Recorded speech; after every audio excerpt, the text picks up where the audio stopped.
Fury Road. Yeah, thank you. You get a book if you want. But yeah, so it's inspired by an archaeologist named Chris Begley. He wrote a book called The Next Apocalypse. And he writes about, he studies civilizational collapse, quote unquote collapse, because when a civilization collapses, the people don't just disappear, right? And so he wrote a book about like who survives the end of the world. What qualities does it take to survive? And that aligns so neatly with the stuff that I do around like masculinity and how people think about like strength and power in very, very narrow terms. And so that's where this piece came from.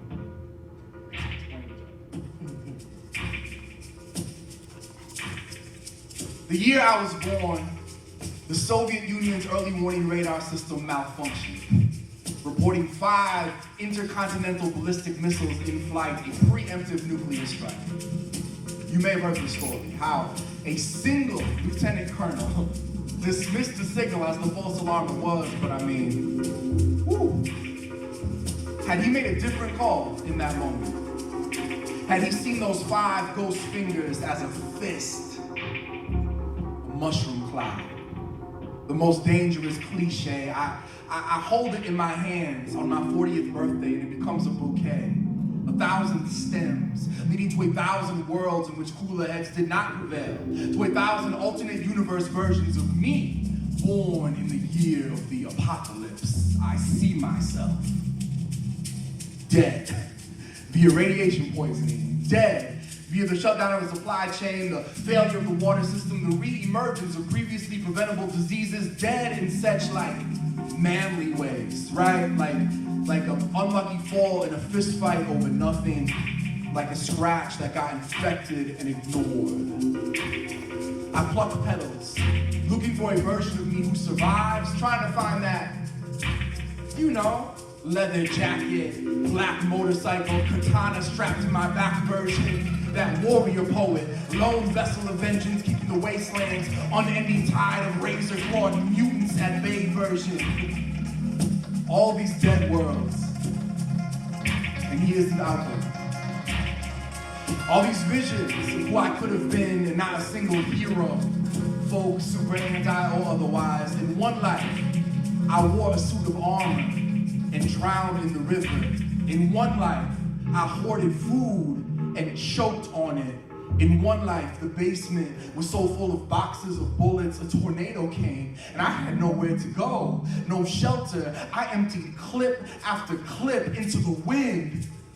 All these dead worlds, and we tell the same stories. Which is not to say that I never survived.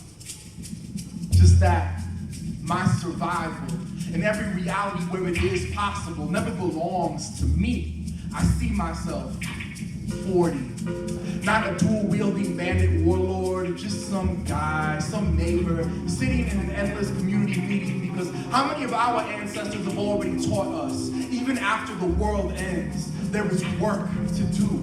I see myself in that work, not the leader, not a lone wolf, just another part of the path, because in every universe in which I am alive, it is because of other people. And I don't always like them, but I love them. In every universe in which I am alive is less because I could fight and more because I could forgive, because I could cooperate, because I could apologize, because I could dance, because I could grow zucchini in my backyard and leave them on my neighbor's doorstep asking for nothing in return. In every universe in which I am alive, I'm holding a first aid kit, a solar panel, a sleeping cat, never a rusty battle axe or a rocket launcher. Yeah, maybe sometimes a chainsaw, but only for firewood.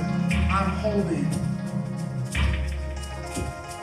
a cooking pot, a teddy bear, a photo album, a basketball, a bouquet of flowers.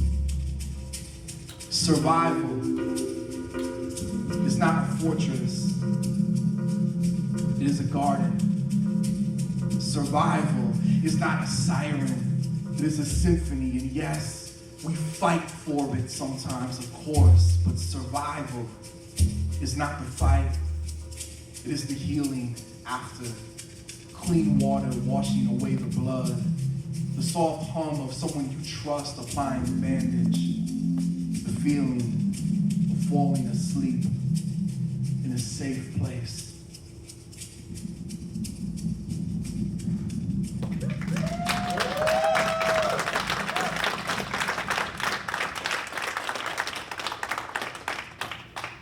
The idea of our set is like, I do some poems and then there's an instrumental and people can like dance. Then we do some more poems, but like, it's Minnesota, I'm not gonna make you dance.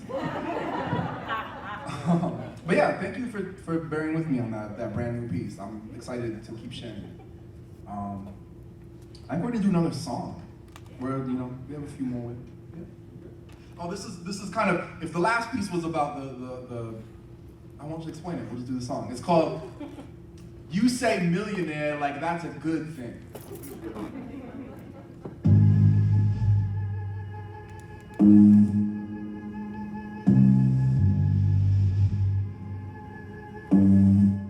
Pretend. Now we're not moving.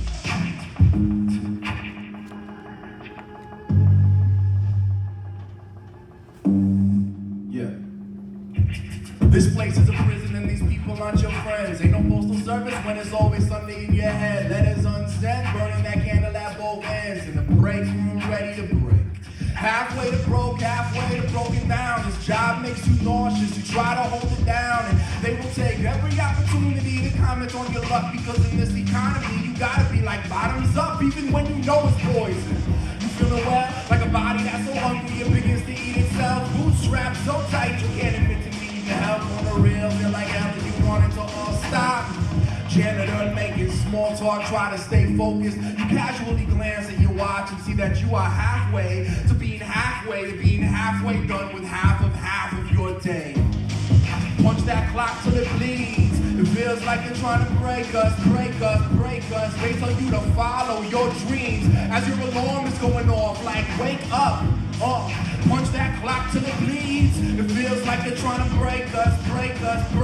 They tell you to follow your dreams as your alarm is going off like wake up. All of my life I've been lied to. Just found out my boss makes 500 times what I do and still wants to cut my hours back to 39 3/4 because 40 gets you a health plan. So I got a feeling I'm gonna need it, losing feeling in my knees and my lower back. Going back trapped like a lower class clown. Hold the rap down until we kill each other. We're trying to keep something so we never organize something better. Just make it through the day, make it through the week, make it through the month, make a millionaire another couple bucks. And like that, the coffee buzz is gone. It's only 9:30, step by step with the other pawns. One square at a time, somewhere between the walking dead and the buried alive.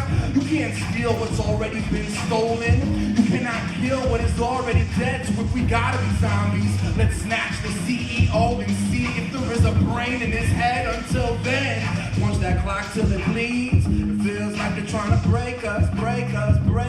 They tell you to follow your dreams as your alarm is going off like wake up. Punch that clock till it bleeds. It feels like they're trying to break us. Yeah.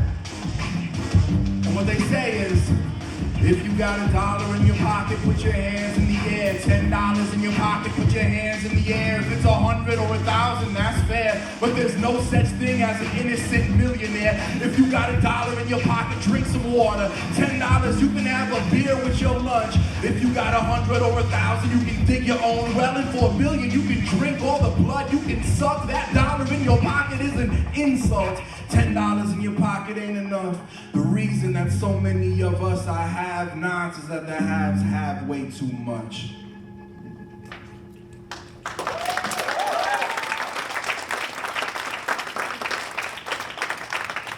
There's a stereotype sometimes that spoken word poets are motivational speakers. And we enjoy breaking that stereotype, I guess.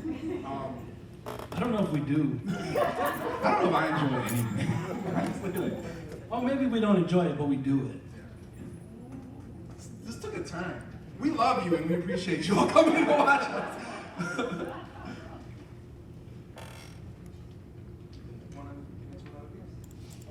Well, I could do another instrumental. I could jump ahead. How much time do we got? 20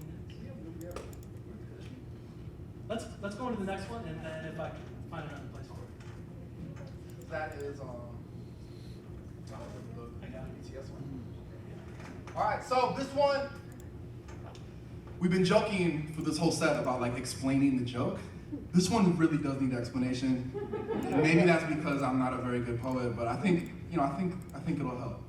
This is a poem called BTS 40K. It's a contrapuntal. I don't know if there are any like literary nerds here who know what a contrapuntal poem is. Yeah, there we go. It's where you write like one poem, and then you write a second poem, but then they can also be read across as a third poem. And so I'm gonna perform the first part, I'm gonna perform the second part, and then the combined, when the lines kind of run into each other part. The first part is about BTS. Any armies in here BTS fans? A couple, maybe. You get a free book too if you want. Yeah, I fell deep into the BTS rabbit hole during the pandemic, and like, if you this is a zine. These are all free. There's a bunch outside. The last page of the zine, aside from like the poem itself, the last page are my specific recommendations. If you just look them up on Spotify or whatever, it's not going to be their best songs. The second half of the poem. So the first half is about BTS. The second half is about Warhammer 40K. Anyone know what that is? Yeah. So 40K is like, you don't know, kind of a setting for like tabletop games, video games, novels. It's far, far future, super, super like dystopian, fascist, like death and destruction all the time. And there's the idea of like writing one poem about the most hopeful thing in my life, and then like the least hopeful thing I could possibly think of, and then thinking about like what happens when you juxtapose them. And through that juxtaposition, can we talk about this concept of hope in kind of a bigger way? So we're gonna try this.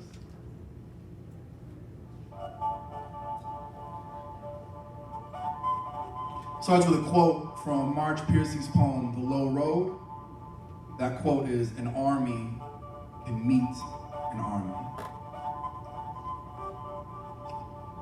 Part 1, BTS. To run in all directions but home. To sing because it matters. We choose to believe even when life speaks otherwise. Music in the air, a swelling arena of stories. Forever we are young. A song written for us, now ours to return to the source. The heart beating louder with no way to guard it. So don't let go. Dance, call it clarity. Truth louder than bombs, rooted in the quiet before building. And building a purple sun rises. Light on our hands, reminder of all that brings us together. The fact that we can hold what I cannot, like fire, alive in our palms. Not to worship, to carry in the dark. As we march, we sing. And when the wave comes, oh, let us light up the night. Part 2, 40K. In the grim darkness of the far future, there is only war. A story mutates into faith, a tide of hungry gods met with phantom hands in the air, falling in numberless waves. No trumpet sounds, but we hear it, blood humming in and outside. The inevitable war drum pulse, this kind of magic changes you when you touch it. Call it a gift. Listen, the chorus of chainsaws, hammers. There is so much to break on a world where there are no heroes, no glory, only the dirt, the fight, the work, our demons, the gravity of despair, ascension force. When all hope is lost, hold a single holy bolt to the source of all stories and plant a seed where silence reigns. And then the combined piece, BTS 40K. To run in all directions but home, to sing because it matters in the grim darkness of the far future.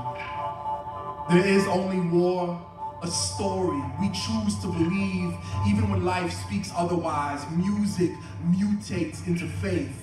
A tide of hungry gods met with phantom hands in the air, a swelling arena of stories. Forever we are young, falling in numberless waves. No trumpet sounds, but we hear it. A song written for us, now ours to return to the source. The heart, blood humming in and outside. The inevitable war drum pulse beating louder with no way to guard it.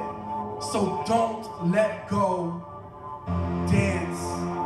The This kind of magic changes you when you touch it. Call it a gift, call it clarity. Truth louder than bombs, but rooted in the quiet. Listen, a chorus of chainsaws, hammers. There is so much to break before building, and building. A purple sun rises, light on a world where there are no heroes, no glory, only the dirt on our hands. A reminder of all that brings us together, the fight, the work, our demons, the gravity of despair, the fact that we can hold what I cannot, like fire, alive, a sentient force when all hope is lost.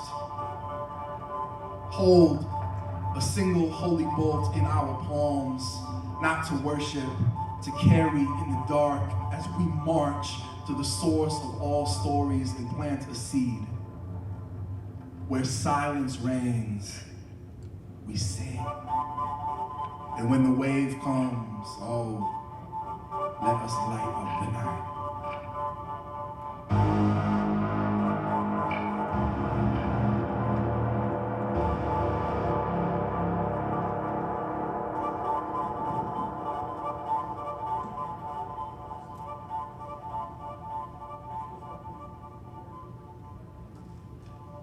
Thank you. I fully realize that the Venn diagram of people who like BTS and people who like 40K might just be like me, and like maybe there's someone else in the middle of that Venn diagram. But like sometimes you just have to write the thing that is for you and hope, maybe there's something interesting in it for other people too. But yeah, I appreciate y'all listening to that. It's not a thing I get to perform very much aside from at a con. But I'm very proud of it. I think it's the greatest thing I've ever written in my entire life. Won't ever make me any money. But if I just wrote poems that were like, I'm sad because my heart is broken, I'd make so much money. Nothing against, like we should write those poems. I'm not trying to say that's a bad thing. I'm just saying I instead write poems about BTS and Warhammer 40K. But yeah, what are we gonna do next? All right.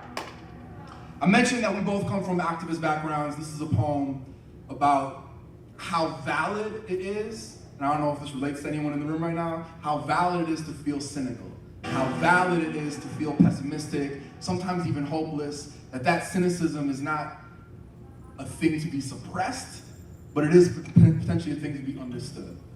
And this is a poem about how I kind of came to terms with that idea of like feeling cynical, and how much that's often related to my own arrogance, right? Feeling like if I can't solve all the problems in the world, then it's hopeless.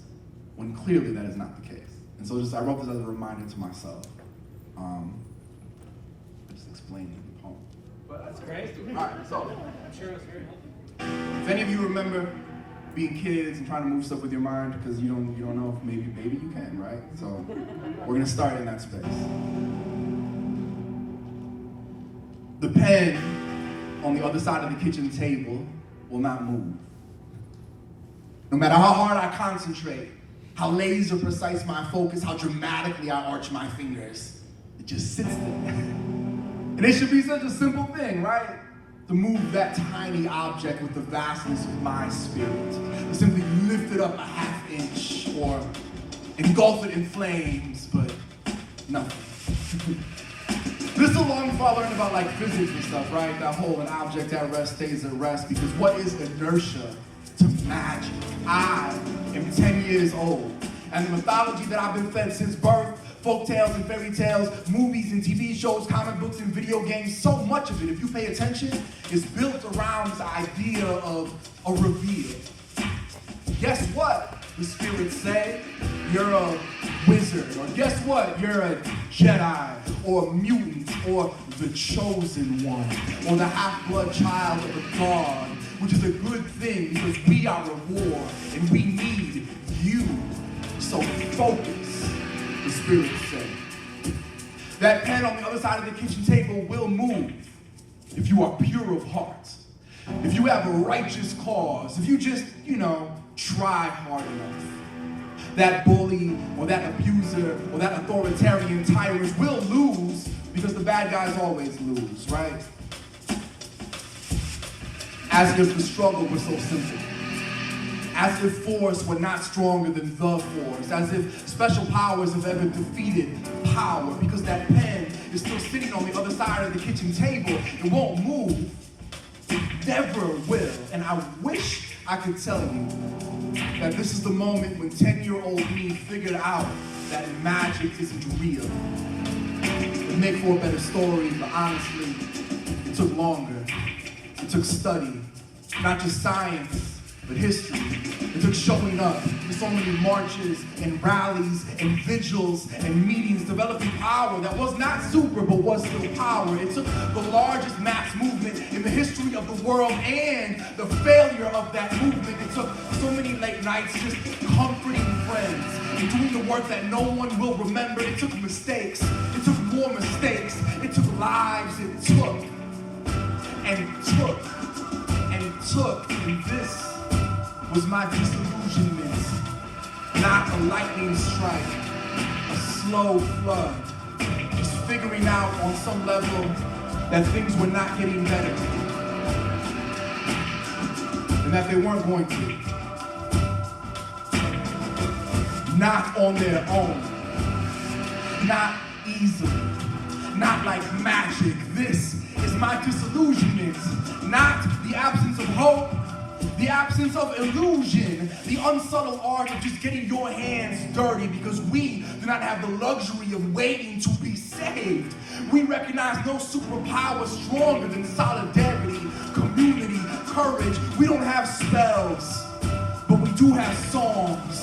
This alchemy of suffering, this transmutation of pain into progress, this hard-won knowledge, how a voice does not have to move mountains, to move people.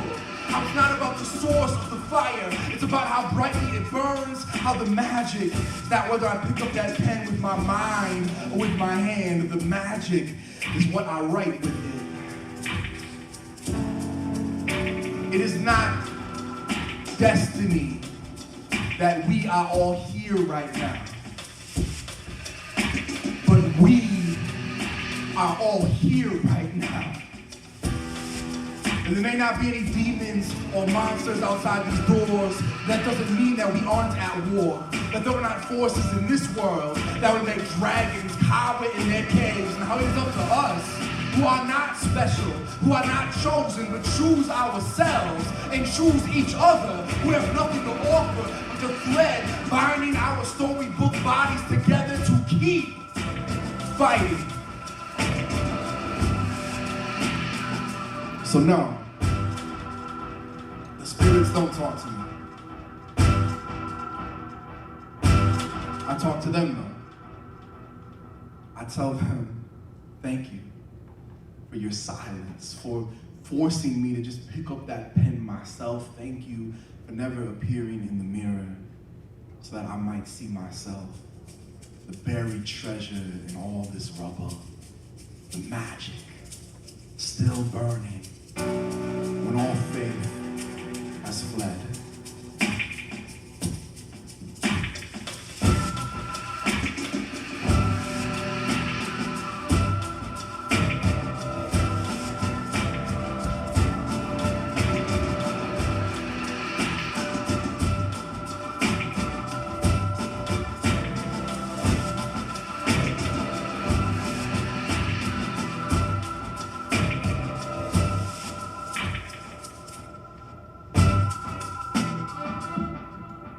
Once again, that's Simone Perspective. My name is Kyle Tran-Langley.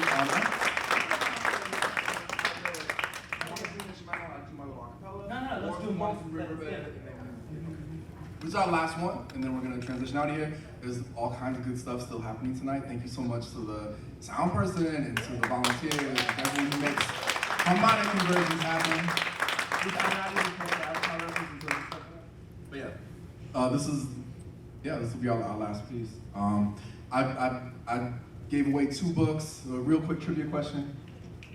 What should it be? Who shot first? Oh, wait. Oh, well, that's easy. Come on. But we'll go with it. I wanted someone to say Greedo. But I think that was the first hand I saw. Yeah, okay. Real other one. What is this tattoo? I know that you can't all see it. It's the swordfish. Swordfish, very good. Very good. Yeah, so that's 4 books. What about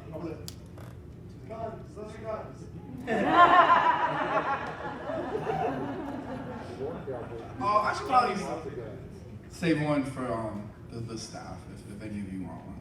So we'll figure that out afterwards. But should we get into the last piece? Yeah. Thank you so much for listening to us.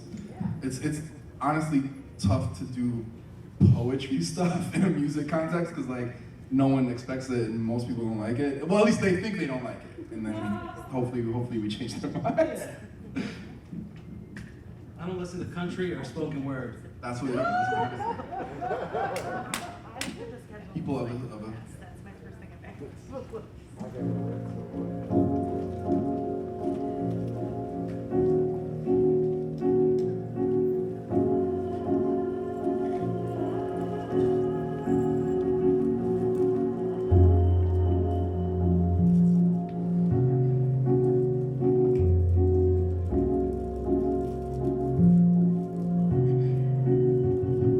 It's hard to be the cool kid at a funeral. Skinny black tie, black shoes. It's a beautiful October afternoon. I watch a plane overhead full of human beings who have no idea that you're...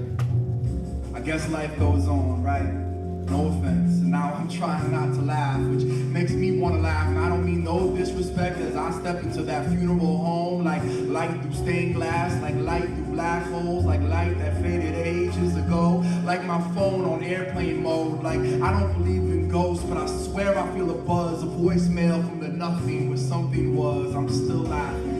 I can't pretend like I'm not sad. It's just that lack of touch is not the same as lack of contact. And that Grim Reaper isn't that powerful. You can't change the past and your impact is unstoppable. I don't think you die when you die.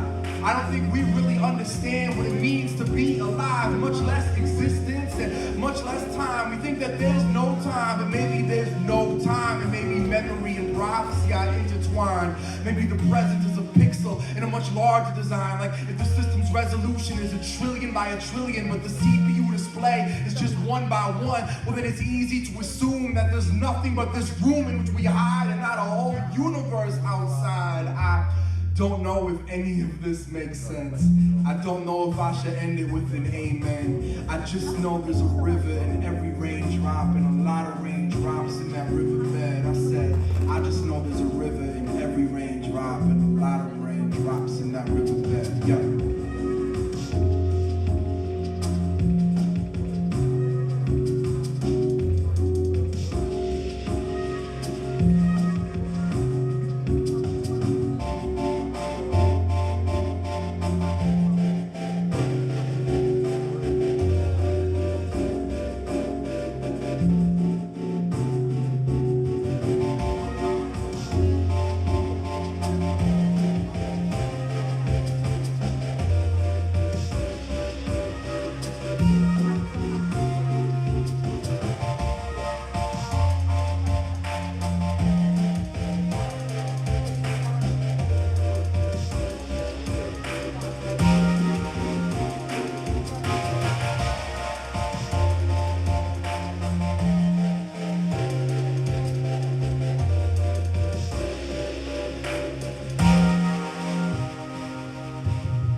For the next 65 seconds, we claim this space for the dead.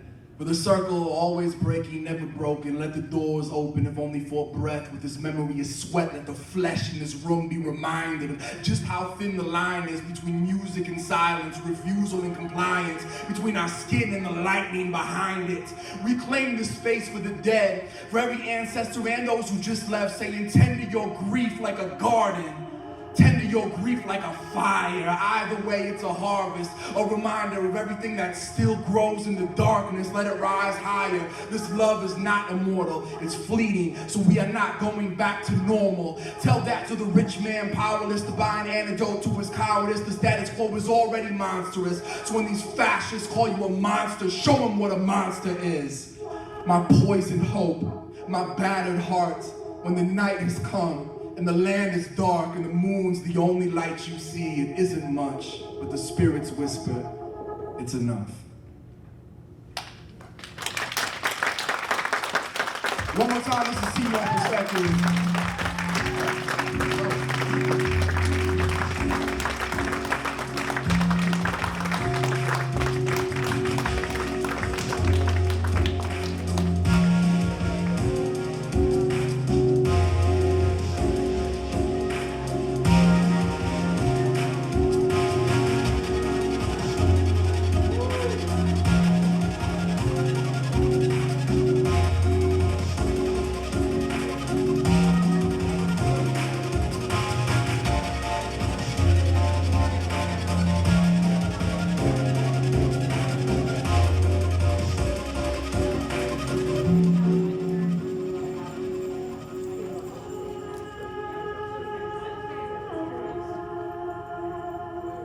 Who's singing right now?